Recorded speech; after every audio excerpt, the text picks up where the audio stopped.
जय हिंद दोस्तों। ब्लेंडर की नई क्लास में आपका एक बार फिर से स्वागत है।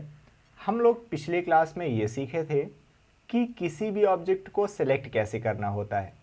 साथ ही साथ हमने ये भी सीखा था कि कैसे हम लोग 3D व्यू पोर्ट को मूव कर सकते हैं और कैसे उसे रोटेट कर सकते हैं। आज हम लोग ये सीखने वाले हैं कि कैसे किसी भी ऑब्जेक्ट को हम लोग डिलीट कर सकते हैं। साथ ही साथ हम लोग ऑब्जेक्ट के ट्रांसफॉर्मेशन के बारे में भी सीखने वाले हैं। तो चलिए शुरू करते हैं। सबसे पहले हम लोग ये सीखते हैं कि किसी भी ऑब्जेक्ट को डिलीट कैसे करना होता है। किसी भी ऑब्जेक्ट को डिलीट करने के हमारे पास दो तरीके होते हैं। दोनों तरीके हम लोग सीखने वाले हैं। सबसे पहले हम लोग इस लाइट को डिलीट करने की कोशिश करते हैं। ये जो हमारे पास लाइट है, तो हमने इसको लेफ्ट क्लिक से सेलेक्ट कर लिया।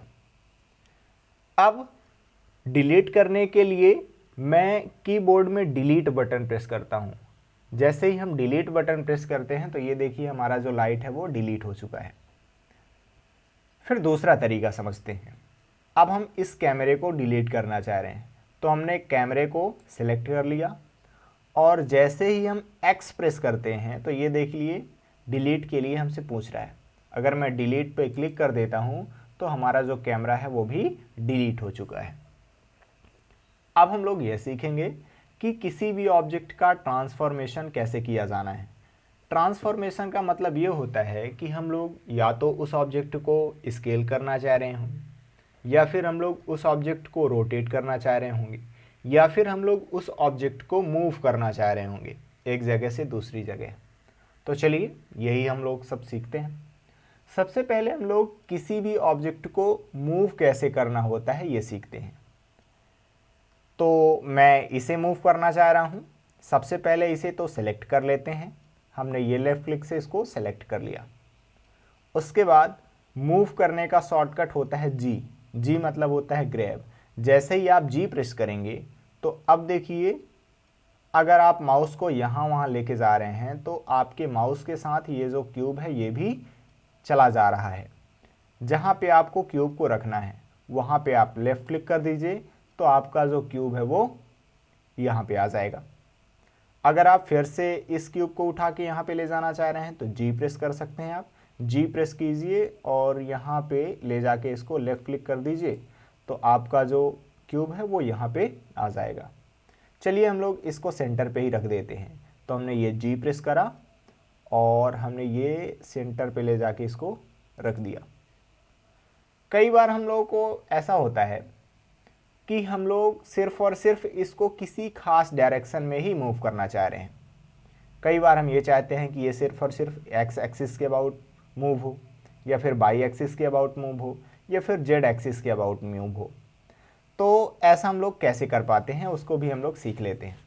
सबसे पहले तो ये जो एक्सिस हैं, जिनको हम लोग हिंदी में बोल सकते हैं अक्ष, तो ये अक्ष होती क्या हैं इनके बारे में सीखते हैं। ये जो लाइन आपको दिख रही है, जैसे ये जो लाल कलर की लाइन है और ये जो हरे कलर की लाइन है, इसी को हम लोग बोलते हैं अक्ष। एक और लाइन होती है नीले कलर की जो नॉर्मली बंद होती है।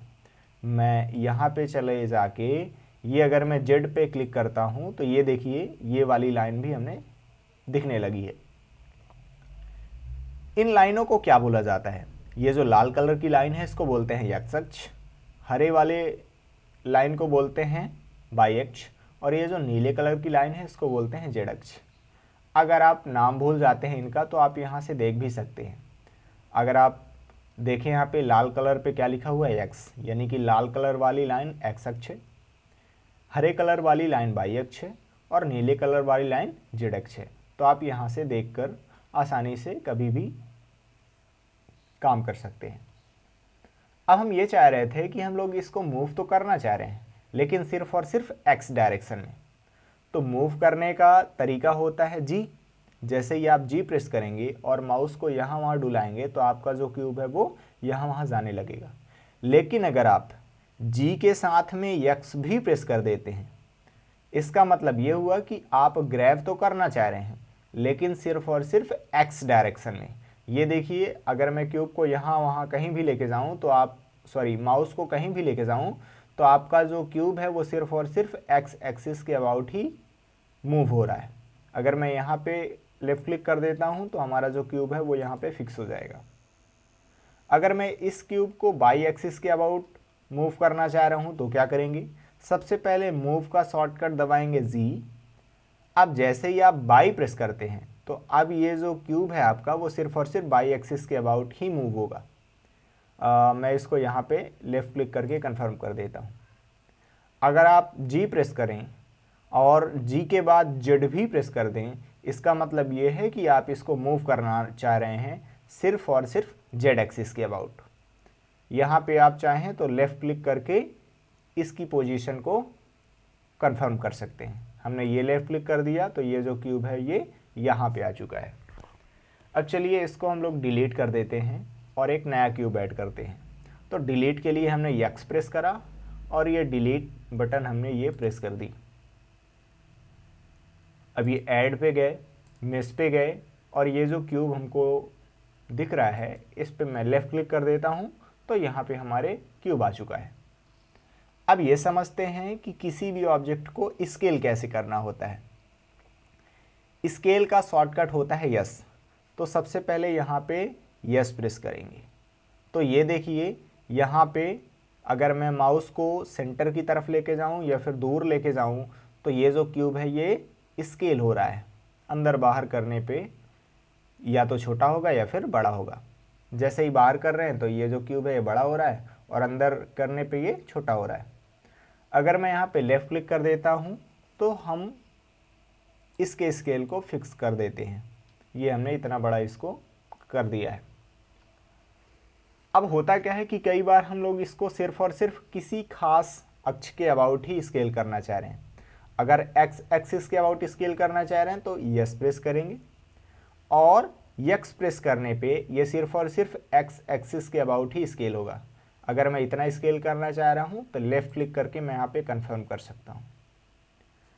अगर मैं यस प्रेस करूँ और फिर बाई भी प्रेस कर देता हूँ तो इसका मतलब ये है कि मैं इसको बाई एक्सिस के अबाउट अब स्केल कर सकता हूँ।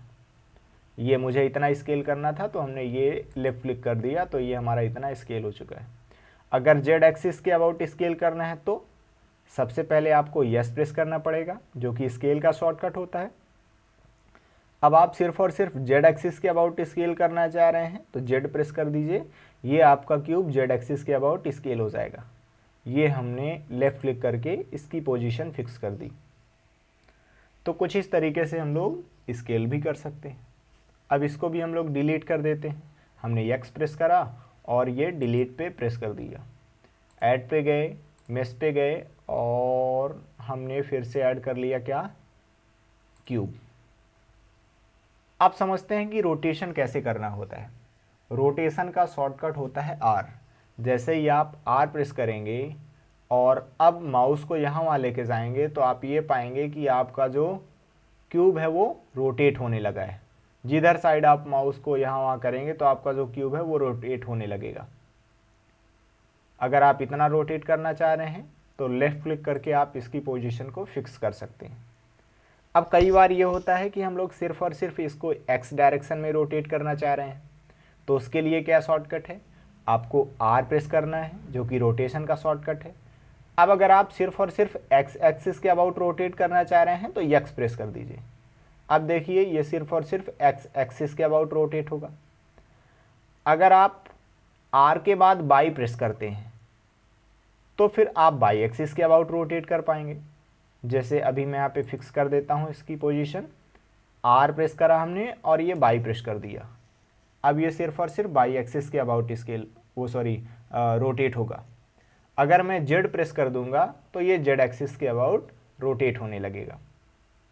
अब अगर मुझे इतना करना है तो मैं यहाँ पे लेफ़्ट क्लिक करके इसको कंफर्म कर सकता हूँ। तो कुछ इस तरीके से हम लोग किसी भी ऑब्जेक्ट को ट्रांसफॉर्म कर सकते हैं। आपको इस बात का विशेष ध्यान रखना है कि ये शॉर्टकट तभी काम करेंगे जब आपकी ऑब्जेक्ट सेलेक्ट हो। कई बार शुरुआती दौर पे जब आप सीख रहे होते हैं तो आपको पता नहीं होता है कि हमारा जो स्केल है वो क्यों काम नहीं कर रहा है। जैसे अभी हम लोग अगर यस प्रेस करेंगे तो ये देखिए माउस को अंदर बाहर करने पर ये जो क्यूब है वो स्केल हो रहा है। लेकिन कई बार ये होता है कि आपने क्यूब को सेलेक्ट ही नहीं कर रखा होता है। अभी जैसे यहाँ पे मैं लेफ़्ट क्लिक करके यहाँ पे इतना फिक्स कर देता हूँ। अब अगर मान लीजिए कि मैं माउस को बाहर साइड लेफ़्ट क्लिक कर देता हूँ, तो ये क्यूब तो हमारा सेलेक्ट नहीं है। अब अगर आप यहाँ पे कोई भी शॉर्टकट दबाएं, यस प्रेस करेंगे तो ये स्केल नहीं होगा, जी प्रेस करेंगे तो ये मूव नहीं होगा, और आर प्रेस करेंगे तो ये रोटेट नहीं हो रहा है। क्यों? क्योंकि आपने जिस ऑब्जेक्ट को ट्रांसफॉर्म करना चाह रहे हैं, आप उस ऑब्जेक्ट को आपने सेलेक्ट ही नहीं कर रखा है, तो कैसे वो ट्रांसफॉर्म होगा? सबसे पहले आप उसको सेलेक्ट कीजिए। तो अभी मैं अगर यहाँ पे सेलेक्ट कर लूँ और फिर जी प्रेस करूँ तो ये देखिए मैं मूव कर पा रहा हूँ। अगर मैं आर प्रेस करूँ तो रोटेट कर सकता हूँ। तो कुछ इस तरीके से हम लोग किसी भी ऑब्जेक्ट का ट्रांसफॉर्मेशन कर सकते हैं। कंट्रोल जेड प्रेस करके आप अंडू भी कर सकते हैं। अगर आप पीछे जाना चाहें 1-2 स्टेप, 4 स्टेप, 5 स्टेप, जितने स्टेप आप पीछे जाना चाह रहे हैं, तो कंट्रोल जेड से आप अंडू कर सकते हैं। ये तो आज हम लोग इतना ही सीखेंगे। अगली क्लास में हम लोग ये सीखेंगे कि टी पैनल क्या होता है और एन पैनल क्या होता है। साथ ही साथ हम लोग गिज़मोस के बारे में भी चर्चा करेंगे। तो फिर चलिए मिलते हैं नेक्स्ट क्लास में। जय हिंद।